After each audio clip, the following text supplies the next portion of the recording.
बलि महाराज को यज्ञ का संकल्प दिलवाया और यज्ञ के प्रभाव से बलि में इतना सामर्थ्य आ गया कि बलि महाराज ने स्वर्ग तो क्या पूरी त्रिलोकी को जीत लिया। देवता पर्वतों की कंदराओं में छिपे हुए हैं। इधर देवताओं की माता अदिति, देवताओं की माता अदिति को बड़ा दुख हुआ। अरे बेटे कष्ट में हो तो बताओ, मां आराम से रह सकती है क्या? और देवताओं की मां अदिति को बड़ा कष्ट हुआ। देवताओं की माता अदिति ने अपने पतिदेव कश्यप भगवान से प्रार्थना की। कहा, पतिदेव मुझ पर ऐसी कृपा करो कि मेरे गर्भ से ऐसी संतान हो जो बिना लड़ाई झगड़ा किए मेरे बेटों का राज उन्हें वापस प्रदान कर दे। और भगवान कश्यप माता अदिति की इस बात से प्रसन्न हुए और माता अदिति को एक बड़ा सुंदर व्रत बताया जिसका नाम है पयोव्रत। क्या नाम है?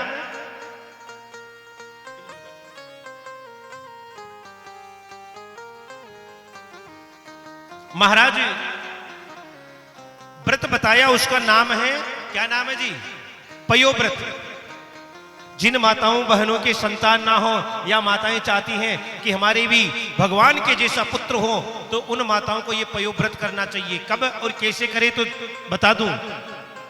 ये व्रत फाल्गुन के महीने में किया जाता है। अभी आ रहा ना, फाल्गुन के महीने में अमावस्या के दिन से ही इस व्रत का नियम लिया जाता है और 12 दिन तक किया जाता है। कितने दिन तक? 12 दिन तक। कैसे किया जाता है? अब इसका नाम ही पयोव्रत है तो 12 दिन तक दूध पीकर रहना पड़ता है। कैसे रहना है? दूध पी के। अब कैसे क्या करें तो लिखा है,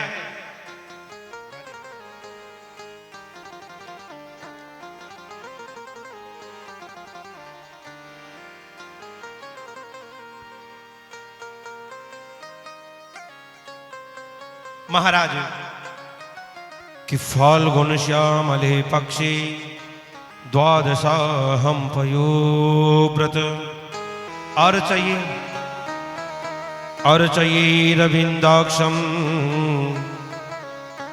व्रतम् अर्चयेरविन्दाक्षं भक्त्या परमयान्वित। महाराज फाल्गुन महीने के शुक्ल पक्ष के 12 दिन तक ये व्रत किया जाता है। अमावस्या से ही नियम लेना चाहिए। क्या करें कि अमावस्या से ही जमीन पर सोना है। अमावस्या के दिन जंगल में जाकर जंगली सुअर, ये गांव वाले सुअर नहीं, जंगली सुअर होते ना, अभी कुछ दिन पहले मैंने कहीं देखे थे, बहुत दिनों बाद जंगली सुअर, अभी कुछ दिनों पहले ही देखे थे। कहां देखे मुझे याद नहीं आ रहा है। जंगली सुअर जो हो उसके पैरों से खोदी हुई मिट्टी लेकर आना चाहिए और नदी के भीतर जाकर अपने शरीर पर उस मिट्टी को लगाकर स्नान करना चाहिए और भगवान से प्रार्थना करनी चाहिए। नमस्तुभ्यं भगवते पुरुषाय महीयसे सर्वभूत निवासाय वासुदेवाय साक्षिणे। महाराज भगवान से प्रार्थना करें कि हे भगवान, हे पृथ्वी मैया, मेरे सारे पापों को धोकर अब मुझे पवित्र बनाइए। और ऐसे करके ये 12 दिन तक पयोव्रत करना चाहिए। सुबह शाम भगवान का पूजन और भगवान का भजन करना चाहिए। और माता अदिति ने ये व्रत किया। भगवान नारायण प्रसन्न हुए, कहा मां मांग। माता अदिति ने कहा, प्रभु मुझे आप जैसा बेटा चाहिए। भगवान ने कहा, मेरा जैसा मैं कहां ढूंढने जाऊंगा, मैं खुद ही बेटा बनकर आऊंगा। अब तो धीरे धीरे मैया अदिति को लगने लगा कि मेरे बेटा होने वाला है। और यहां लिखा है कि भगवान भाद्रपद के महीने में, कौन से महीने में? भाद्रपद के महीने में शुक्ल पक्ष, द्वादशी तिथि, श्रवण नक्षत्र और दिन के ठीक 12 बजे लिखा है कि श्रवणायाम श्रवण द्वादश्याम मुहूर्ते अभिजित प्रभु सर्वे नक्षत्र ताराध्या शक्रु तज्जन्म दक्षिणाम। महाराज भाद्रपद का महीना, शुक्ल पक्ष, द्वादशी तिथि, श्रवण नक्षत्र और दिन के ठीक 12 बजे माता अदिति के गर्भ से भगवान वामन का प्राकट्य होता है। बोलिए वामन भगवान की जय हो।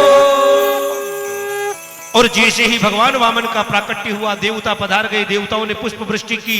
और देवता तो आए, देवताओं से रहा नहीं गया, देवताओं ने तो महाराज भगवान वामन का संस्कार भी कर दिया। कौन सा? यज्ञोपवीत संस्कार, ब्राह्मण का जनेऊ संस्कार होता है ना। तो किसने क्या किया? तो लिखा है कि तम बटुम वामनम दृष्ट्वा मोदमाना महर्षया। भगवान वामन को देखकर सभी देवता बड़े प्रसन्न हुए और सभी कुछ न कुछ दे रहे हैं। तो किसने क्या दिया? तो लिखा है कि बृहस्पतिम ब्रह्मशुद्धम मेखलाम कश्यपो ददात। महाराज गुरुदेव बृहस्पति ने भगवान वामन को ब्रह्मसूत्र गले में जनेऊ दी। कश्यप जी ने मेखला। अब अपने गांव में तो नहीं ना ब्राह्मण या है?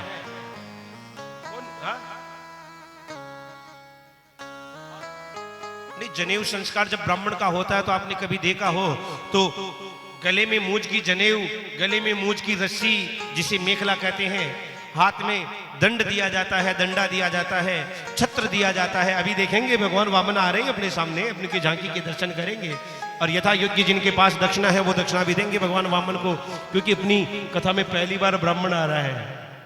इतनी देर भगवान आए, आज भगवान को भी मांगने के लिए क्या बनना पड़ा? प्रेम से बोलो। महाराज पृथ्वी ने भगवान को मृग जन्म दिया, चंद्रमा ने हाथ में दंडा दिया और वन के अभिमानी देवता ने महाराज हाथ में दंडा दिया, माता अदिति ने कोपीन दी और आकाश के देवता ने भगवान को छत्र दिया। और भगवान वामन अब धीरे धीरे बलि के यज्ञ मंडप की तरफ चल रही हैं। आइए आप हम सभी भी चलते हैं। कैसे चल रही है? भगवान वामन का शरीर कितना बड़ा है? वामन अंगुल का। बोने हाथ में छत्र है, एक हाथ में माला है, एक हाथ में कमंडल है और किस प्रकार बलि के यज्ञ मंडप की तरफ जा रहे हैं। अरे मतवारी जाकी चाल मेरो अदिति को लाल। मतवारी जाकी चाल मेरो अदिति रो लाल। मतवारी जाकी चाल मेरो अदिति रो लाल। मतवारी जाकी चाल मेरो अदिति रो लाल। ओ अदिति रो लाल मेरो अदिति रो लाल हो। अदिति रो लाल मेरो अदिति रो लाल। मतवारी जाकी चाल मेरो अदिति रो लाल। मतवारी जाकी चाल मेरो अदिति रो लाल।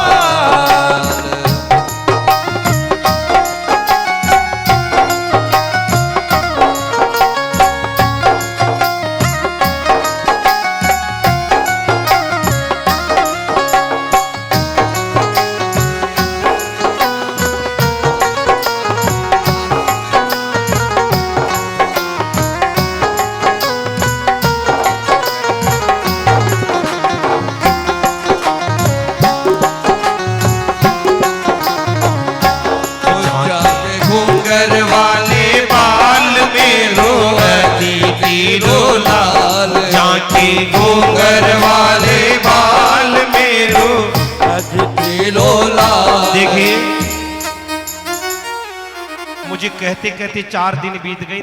अरे महाराज, जिन काम में शंका करनी चाहिए, जिन काम को करने में शंका करनी चाहिए, उनमें तो कोई संकोच नहीं करते, और जिस काम में कोई संकोच नहीं नहीं चाहिए ना, उसमें शर्म करते हैं।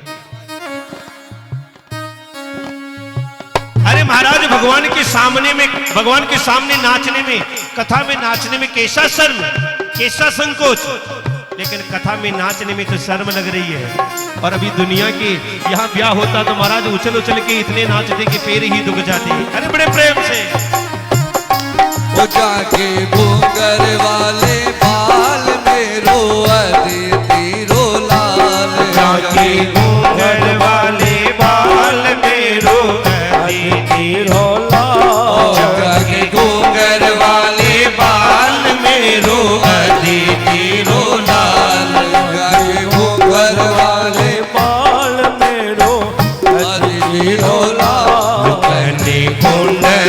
विशाल मेरो अतिथि रोलाल जाके कुंडल विशाल मेरो अदिति रोलाल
राधे। सारी यज्ञ की दक्षिणा यहीं से इकट्ठी नहीं करनी है, अब चलो। अरे भाई, अरे फोटो बाद में। राधे। वामन भगवान को जल्दी उतारो नीचे। हाँ, जिनको दक्षिणा डालनी है दक्षिणा डालो। महाराज दक्षिणा तो देते कम, फोटो ज्यादा ले रहे हो। राधे।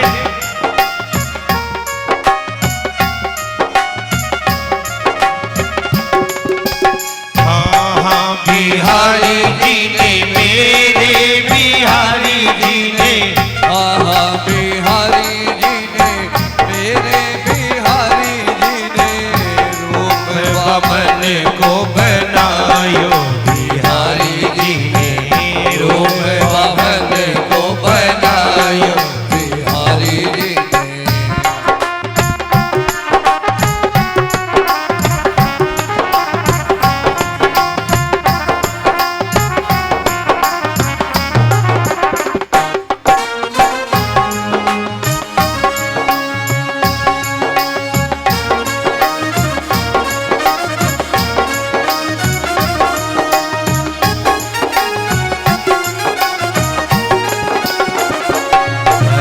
बारी जाकी चाल में रो अदिति रोलाल।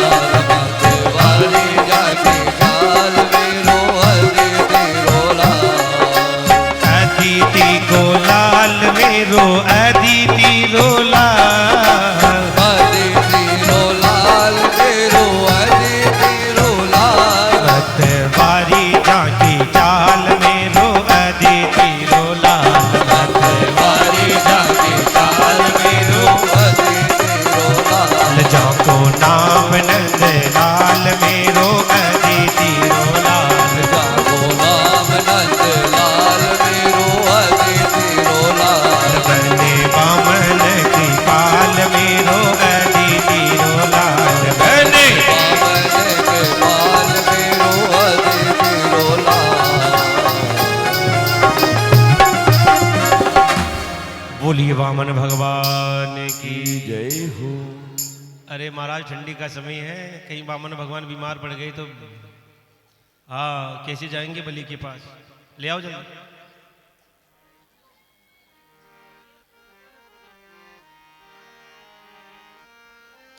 और महाराज भगवान वामन अपने नन्हे नन्हे कदमों से बलि के यज्ञ मंडप की तरफ चल रहे हैं। और जैसे ही बलि के यज्ञ मंडप में पहुंचे भगवान वामन,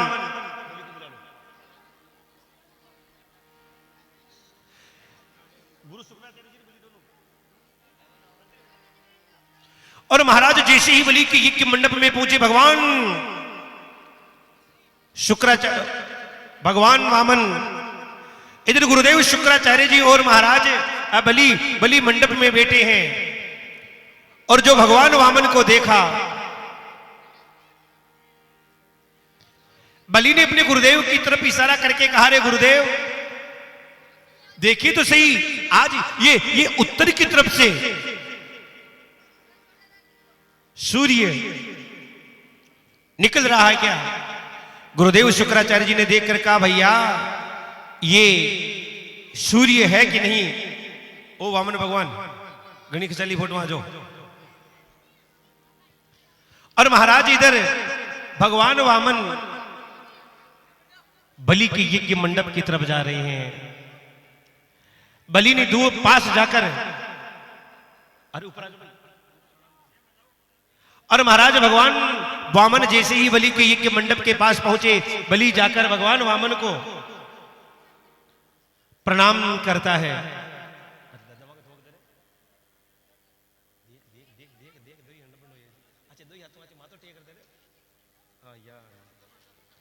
और महाराज हाथ जोड़कर बलि ने भगवान वामन से कहा, क्या कहा आइए सुनते हैं।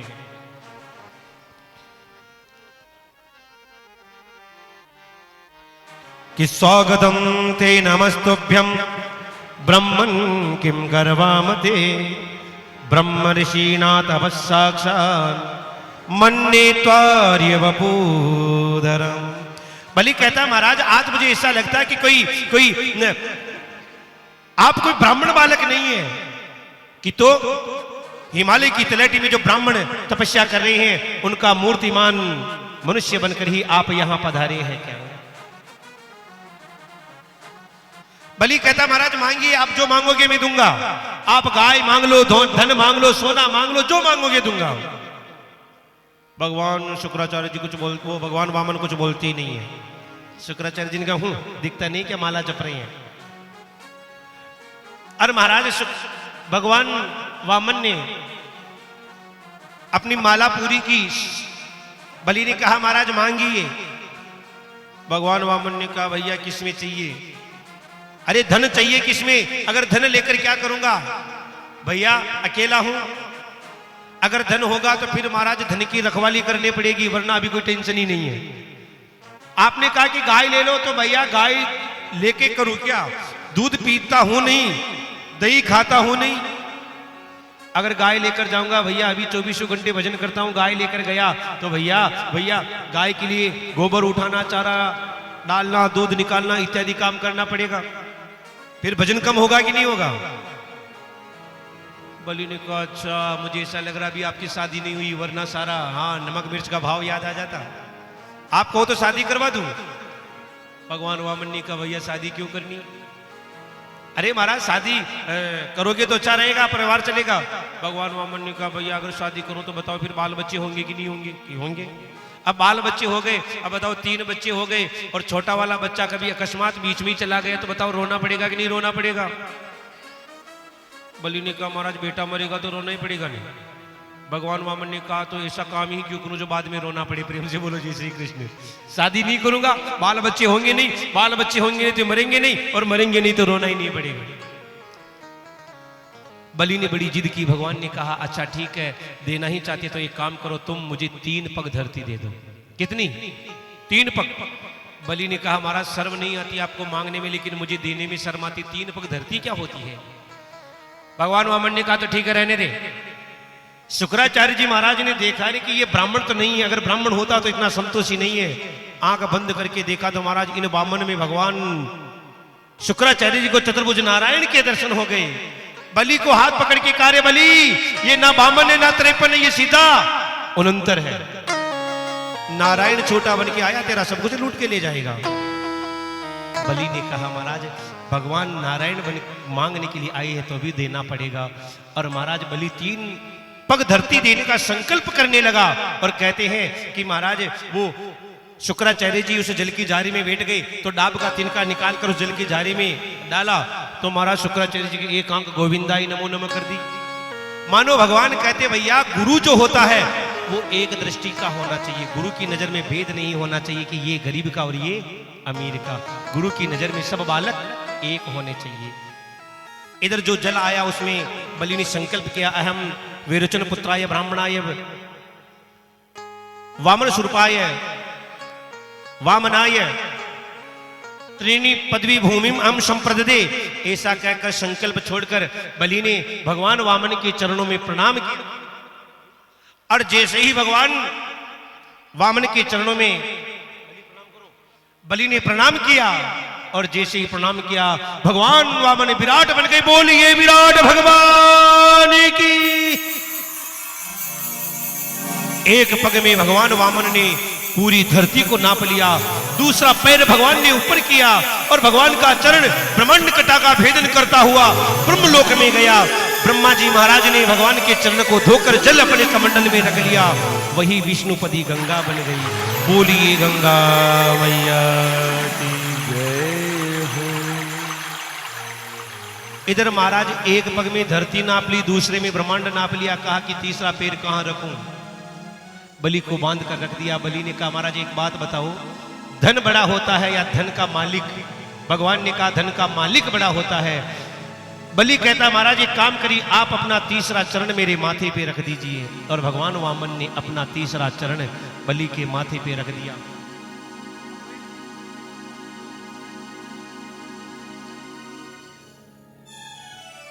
बोलिए वामन भगवान की जय हो। भगवान वामन कहते रे बलि मैं तुझे छलने के लिए आया था, लेकिन तूने ही मुझे छल लिया। और इसी के उपरांत भगवान वामन कहते हैं कि बलि अगली बार मैं तुझे खुद इंद्र बनाऊंगा। बोलिए वामन भगवान की जय हो। भज गोविंद गोविंद गोपाला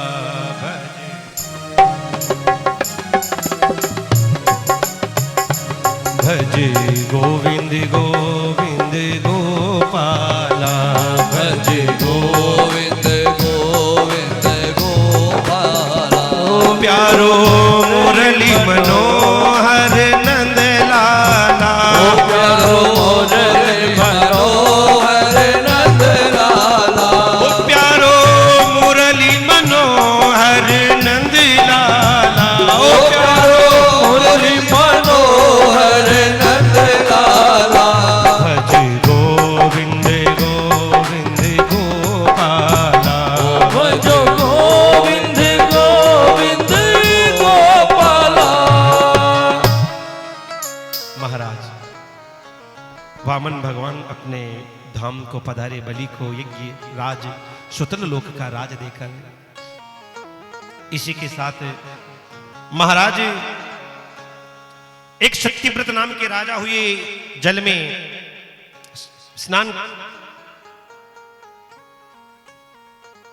स्नान कर रहे थे, अंजलि भरकर जल सूर्यार्घ दे रहे थे। हाथ में मछली आ गई, मछली को छोड़ना चाहा। मछली ने कहा महाराज आप छोड़ दोगे तो ये दूसरे जीव मुझे मार देंगे।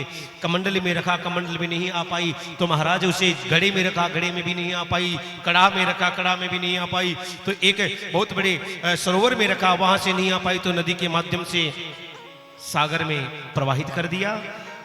और उस मछली से भगवान साक्षात प्रभु प्रकट हुए और कहा कि राजन आज के 7वें दिन इस पृथ्वी पर प्रलय होगा। तुम सप्त धान्य और सप्त ऋषियों को लेकर नाव में बैठ जाना। और भगवान के कहे अनुसार 7वें दिन पृथ्वी पर जल ही जल हो गया और भगवान मत्स्य प्रकट हुए। और महाराज सत्यव्रत ने उनके सींग में उस नाव को बांध दिया। सप्त धान्य सप्त ऋषियों को लेकर बैठ गए, पूरे परिवार को लेकर बैठ गए। और भगवान मत्स्य ने सत्यव्रत राजा को इस प्रलय का दर्शन करवाया। बोलिए मत्स्य नारायण भगवान की जय हो। इसी के उपरांत 7वें मनवंतर की कथा पूछी तो कहते कि 7वें मनवंतर जो महाराज भविष्यवान है, इनके पहले 10 कोई पुत्र नहीं थे तो यज्ञ करवाया। ईला नाम की कन्या हुई, वशिष्ठ गुरुदेव ने उसी कन्या को लड़का बना दिया। लेकिन वही सुद्युम्न एक बार जंगल में भगवान शंकर के स्थापित क्षेत्र में चला गया और फिर वापस कन्या बन गया। फिर उनके 10 पुत्र हुए, इक्ष्वाकु नृग सरियाति दष्ट दृष्ट कुरुष्कान नरिशंतम प्रशद्रम च नभगम च कविम विभु। ये 10 पुत्र हुए और इन्हीं के महाराज इक्ष्वाकु से इक्ष्वाकु वंश चल गया। महाराज सरियाती हुए, जिनकी कन्या थी सुकन्या, ये चवन ऋषि को प्रदान की। महाराज नाभाग अम्बरीश, ये अम्बरीश बड़े भगवान के परम भक्त थे और भगवान ने इनकी रक्षा के लिए अपने सुदर्शन को ही लगा दिया। और दुर्वासा जी ने इनका अपराध किया तो महाराज ये सुदर्शन दुर्वासा जी के पीछे ही पड़ गया। इधर महाराज त्रिशंकु हरिश्चंद्र महाराज की कथा कही। और महाराज हरिश्चंद्र के बाद रोहित के हरित की चंपक के विजय और बाहुक के वंश में आगे चलकर महाराज एक राजा हुए जिनका नाम था सगर। क्या नाम था? सगर के 60,001 पुत्र थे। कितने पुत्र थे? 60। एक रानी से एक मांस का टुकड़ा हुआ जिसको 60,000 टुकड़े में कर दिया तो 60,000 बेटे बन गए। और दूसरी रानी से एक बेटा हुआ। ये 60,000 पुत्र अश्वमेध यज्ञ के घोड़े को ढूंढते हुए कपिल भगवान के आश्रम में चले गए। और भगवान कपिल ने को भला बुरा कहा। भगवान कपिल ने अपनी क्रोध की दृष्टि से देखा और 60,000 ही जलकर राख की ढेरी बन गए। ब्राह्मण के श्राप से मरे तो अधोगति हो गई। इनकी मुक्ति के लिए उपाय खोजा तो बताया कि गंगा आकर इन्हें जल प्रदान कर दे तो इनका मोक्ष हो जाएगा। महाराज सगर के एक पुत्र हुए थे असमंजस के अंशुमान के दिलीप के भगीरथ। 4 पीढ़ियां लग गई। माता गंगा की प्रार्थना की और भगीरथ पर माता गंगा प्रसन्न होकर ब्रह्मांड से धरती पर आई भगवान शंकर की जटाओं में। और महाराज गंगोत्री से निकलकर चली है और गंगा सागर में जाकर सगर के 60,000 पुत्रों का उद्धार किया है। कहते हैं कि आज भी कोई व्यक्ति 3 बार गंगा गंगा गंगा बोल लेता है, उसके सारे जन्म जन्मांतर के पाप नष्ट हो जाते। भोली गंगा मैया की जय हो। भगवान विष्णु के पद से प्रकट हुई, पैरों से प्रकट हुई, इसलिए विष्णुपद इसका नाम है। महाराज भगीरथ लेके आए, इसलिए इसका नाम भागीरथी है। और जन्नू ऋषि के द्वारा भी प्रकट हुई, इसलिए इसका नाम जाह्नवी भी है।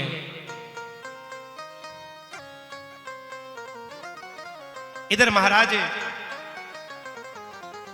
कहते हैं कि खट्वांगो दीर्घबाहुश्च रघु तस्मात् प्रतुस्रवा अजस्ततो महाराज तस्मात् दाशरथो भवत्। तो महाराज खट्वांग हुए, खट्वांग के पुत्र दीर्घबाहु, दीर्घबाहु के पुत्र रघु, रघु के अज और अज के महाराज दशरथ हुए। महाराज दशरथ के वैसे तो कई रानियां थी, लेकिन 3 पटरानियां थी। कितनी? 3। बड़ी रानी का नाम क्या नाम था जी? कौशल्या। छोटी वाली का नाम कैकेयी और मझली रानी का नाम सुमित्रा। महाराज दशरथ की कोई संतान नहीं थी। गुरुदेव वशिष्ठ के पास गए और गुरुदेव वशिष्ठ ने श्रृंग ऋषि को बुलाकर यज्ञ करवाया और यज्ञ के खीर के भाग को तीनों रानियों को दिया।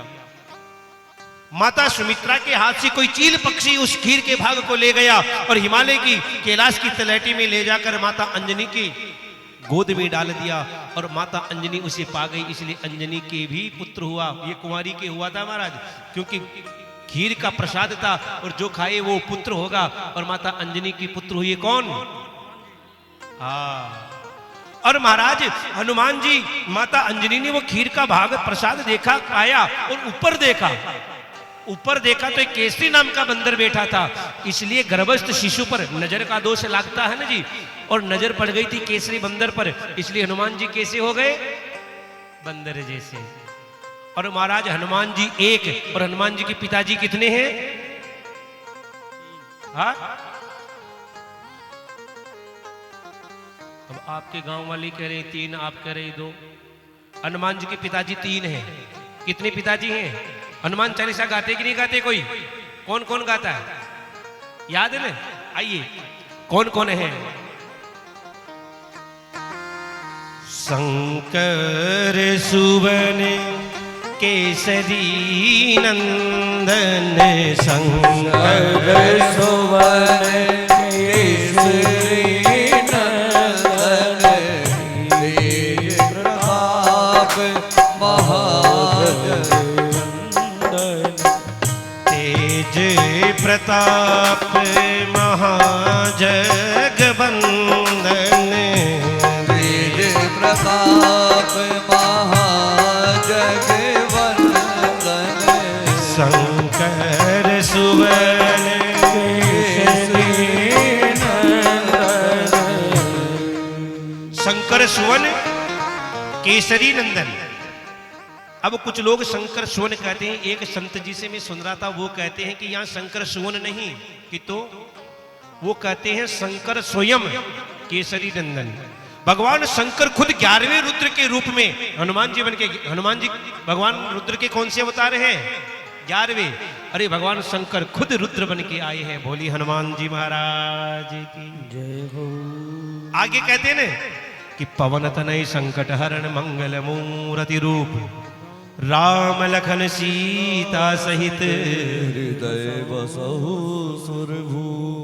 अब शंकर सुवन केसरी नंदन पवन तनय 3 पिताजी हो गए कि नहीं हुई? महाराज केसरी की नजर पड़ने के कारण भगवान हनुमान बंदर बन गए। इधर पवन देव ने इनका पालन किया, इसलिए पालक पिता पवन तनय पवन हो गए। और शंकर तो स्वयं रुद्र बन, स्वयं हनुमान बन के आई, इसलिए शंकर तो खुद है ही। इधर माता सुमित्रा रो रही थी कि मेरे पास खीर नहीं रही, मेरे पास खीर नहीं तो अब मेरे बेटा कैसे होगा। तो माता कौशल्या ने अपनी खीर में से आधा भाग सुमित्रा जी को दे दिया और माता सुमित्रा पा गई। कहा बहन, अगर तेरे आशीर्वाद से मेरे बेटा हुआ न, तो मैं मेरे बेटे को तेरी बेटे की सेवा में लगा दूंगी। इधर महाराज कैकेयी जी को भी पता चला और माता कैकेयी ने भी अपने खीर का आधा भाग सुमित्रा जी को दे दिया और माता सुमित्रा पा गई और कहने लगी, बहन अगर तेरी कृपा से मेरे यहाँ बेटा हो गया तो मैं मेरे बेटे को तेरे बेटे की सेवा में लगा दूंगी। और समय बीता और महाराज कहते हैं कि तीनों माताओं के यहाँ माता कौशल्या के गर्भ से एक सुंदर बालक का जन्म हुआ और नाम रखा, हाँ, माता कैकेयी के गर्भ से भी एक सुंदर बालक का जन्म हुआ और नाम रखा। लेकिन माता सुमित्रा के गर्भ से दो दो बालकों का जन्म हुआ। बड़े का नाम रखा लक्ष्मण और छोटे का नाम रखा महाराज। माता सुमित्रा ने जो कहा वो किया। बड़े वाले बेटे को राम जी की सेवा में लगा दिया और छोटे वाले बेटे को भरत की सेवा में लगा दिया। चारों भाई धीरे धीरे बड़े हो रही हैं। गुरु गृह पढ़ने गयो रघुराई, अल्पकाल विद्या सब पाई। गुरु जी के आश्रम गए, विश्वामित्र जी लेने आए। भगवान ने ताड़का का उद्धार किया। इधर आगे चलकर भगवान कहां गए हैं? जनकपुरी। और कहते हैं जनकपुर जाए शिव धनु तोड़ा और जनक सुता से नाता जोड़ा। पहले केवल थे राम जी, अब क्या बन गए? सीताराम जी। बोले सीतारामचंद्र भगवान की जय हो। ब्याह करके आए। कई दिनों तक अवध में आनंद से रहे। माता कैकेयी ने भगवान के लिए वनवास मांग लिया। भगवान श्री राम, माता सीता, लखनलाल जीवन को गए। महाराजा दशरथ ने अपना शरीर त्याग दिया। भरत जी आए। भगवान राम को लौटाने के लिए भरत जी चित्रकूट तक गए, पादुका लेकर आ गए। भगवान श्री राम वहां से पंचवटी, और पंचवटी में शूर्पणखा आई, उसके नाक कान काट दिए थे। सीता जी का हरण हो गया और सुग्रीव से मित्रता करके भगवान श्री राम ने वानरों के द्वारा माता जानकी की खोज करवाई। हनुमान जी लंका जाकर सीता जी की खोज करके आए। समुद्र पर सेतु बांधा और सेतु बांध कर लंका पर चढ़ाई की। राम रावण योर युद्ध, राम रावण योर युव। राम जी का और रावण का बहुत बड़ा भयंकर युद्ध हुआ और राम जी ने रावण पर विजय पाई। और कहते हैं रावण मार राम घर आए, घर घर बटी बधाई। हो गई रामायण, हो गई ना? अरे मैंने तो और ज्यादा बड़ी रामायण कह दी। भागवत जी में तो केवल 1.5 अध्याय में रामायण है, केवल 1.5 अध्याय में। हाँ, ये तो और रामायण बड़ी है। वैसे तो 1 श्लोक की रामायण है। आओ उसी प्रणाम करके आगे बढ़ते हैं। आदो राम तपोवनादिगमनम हत्वा मृगम कांचनम वेदेहि हरणम जटायुमरणम सुग्रीव संभाषणम बाली निग्रणम समुद्रतरणम लंकापुरी दहनम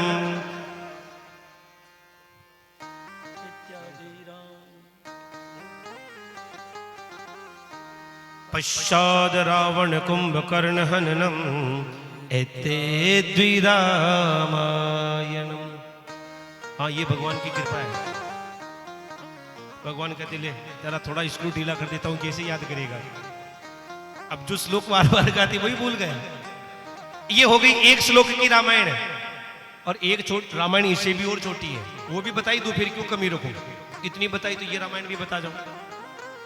वृंदावन पढ़ता था तो वृंदावन में जिनके यहाँ रहता था वो बताते मजाक में। वैसे रामायण के बहुत अच्छे विद्वान थे भीमसेन जी शर्मा, वो कहते कि कोई रामायण बड़ी बात नहीं है कि, तो वो मजाक में कहते क्या कि एक राम एक रावणना, एक क्षत्रिय एक ब्राह्मणना, वाने वां की सिया चुराई, वाने वां की लंक जराई, बात कछु नहीं बातन्ना, तुलसी लिख गयो पोथन्ना। हाँ, एक राम था, एक रावण था, एक क्षत्रिय था, एक ब्राह्मण था। उन्होंने उनकी सीता चुरा ली, उन्होंने उनकी लंका जला दी। बात कोई बड़ी बात नहीं थी। तुलसी जी बाबा फालतू में। वैसे महाराज रामायण शतकोटि अपारा, रामायण को तो कई वर्षों तक गाएं तो भी